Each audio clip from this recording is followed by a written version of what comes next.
EJ, talk to us about this resolution caused such a stir that the NAACP passed on Tuesday about the Tea Party. I think this is an excellent thing the NAACP has done, and I am particularly impressed with the discipline of the NAACP and Ben Jealous, its president and CEO.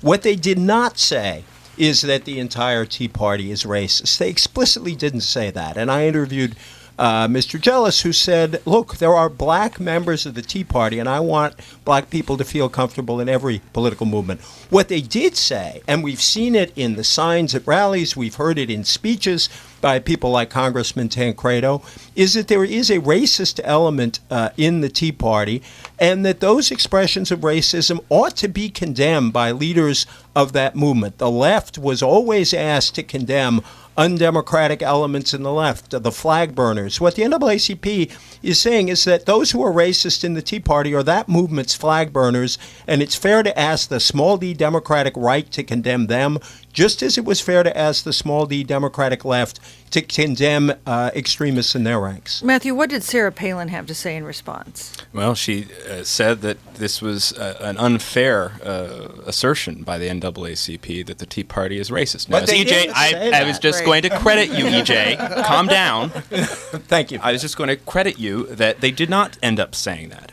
because of the Tea Party protest. Let's not forget that the first draft, as reported, was much stronger in asserting that there were racist elements in the Tea Party. That is not what passed because of Tea Party protests and voices like Sarah Palin, and more important, Tim Scott, the Republican candidate for South Carolina's 1st Congressional District, who beat Strom Thurmond's son Paul in a Republican primary last month to get that nomination and a likely victory. And Tim Scott is African American and a member of the Tea Party, and said, "Look, you can't say that I'm racist." Boy, this it caused a big debate just here on the News Roundup.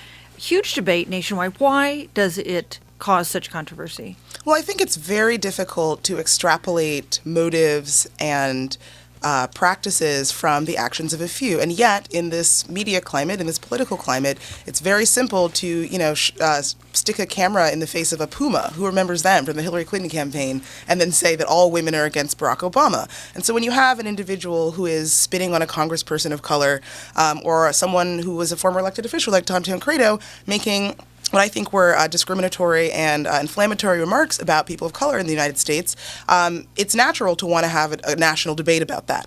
I think I agree with EJ that the NAACP was right to carefully request that racist elements of the Tea Party be put in their place.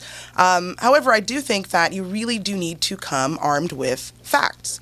Opinion is something, whether the Tea Party is racist is a matter of opinion. If you do find elements that are racist, or people making these comments or performing certain acts, it's entirely appropriate to call them out. And I think the NAACP would have been better served, perhaps, if they had come with a sort of roster of individual instances, or called specifically for individual people to be condemned. That might have given their argument a little bit more gravitas, as opposed to having sides shouting past one another in a way that you never know who's telling the truth. This is not sides shouting past one another. If you go to the NAACP's website, they show picture after picture after picture of the kinds of signs being held up at rallies. There's plenty of evidence here. I sort of found a ton of links, put some of them into my column.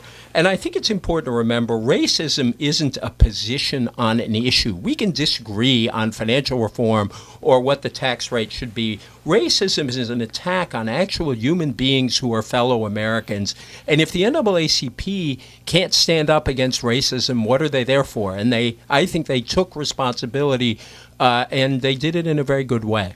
One problem for the Tea Party in the abstract is that it is such a fluid, diverse phenomenon, right? There is no Tea Party spokesman. There is no Tea Party Central Committee or Politburo that can say, we denounce this racist element. And what that diversity of the movement it gives it some strength and gives it some flexibility and gives it a variety of messages, not all of which, as EJ and would be quick to remind us, and I agree with, are positive. And but it also allows it the space to negotiate different things and appeal to different audiences. And, of course, not not cast out in many cases these racist elements. It is one of the interesting things about the Tea Party that it doesn't have leaders, and that is one of its tenets, that it's not going to have people who are in charge who are going to stand for them. Let's make it simple. Sarah Palin would claim to be a leader of the Tea Party. Dick Armey claims to be a leader of the Tea Party. Let them condemn the racism when it pops up. And I thought Palin's statement was incredibly evasive because she, A, as Matt graciously pointed out, sort of claimed the NAACP said something that it didn't, and B, just would not say, yes, there are these things that have happened, and I think they're wrong. That's all the NAACP is asking these leaders, I'll just name those two, to do. Yeah, and I think also, something that's equally troubling, I think, is the focus on some conservative elements, particularly in the media, on this case with the new Black Panther Party, which has been accused of voter intimidation in Philadelphia in the 2008 election. And you could say, again, this is the question of sort of extrapolating from the individual to a group at large. Obviously, this is an organization that does not feel kindly, that I would call it a racist organization, does not it believes in black supremacy and is not fans of white people.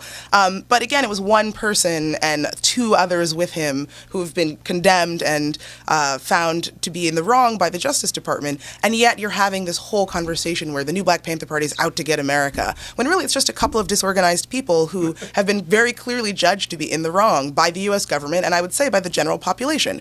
So I think using people as straw men to sort of extrapolate some nefarious plot is wrong in general, and is something that we ought to be very conscious of, whether it's the Tea Party or whether it's these folks. Let's talk to